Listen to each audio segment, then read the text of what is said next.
ঈদে রেলের অগ্রিম টিকিট বিক্রি শুরু ২ জুন। ভারতের মিজোরাম পাথর খনিতে ভয়াবহ ধস, নিহত ১৫।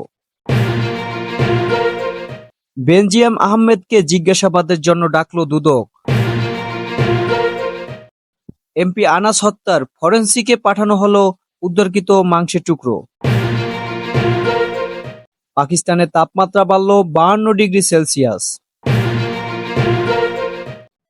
একদিনে ফিলিস্তিনিকে রাষ্ট্রীয় স্বীকৃতি দিল ৩ দেশ। তৃতীয় দফার উপজেলা নির্বাচন, প্রতি কেন্দ্রে নিরাপত্তা ১৩ জন আনসার বিডিপি। এদিকে ঘূর্ণিঝড় রিমাল শেষে বিদ্যুৎ ফিরে পেল ৮৫% গ্রাহক। ৬ অঞ্চলে জোড়ো হাওয়া বয়ে যেতে পারে আজ। লোকালয়ে বেশি আসা ৩টি হরিণ উদ্ধার করল বন বিভাগ।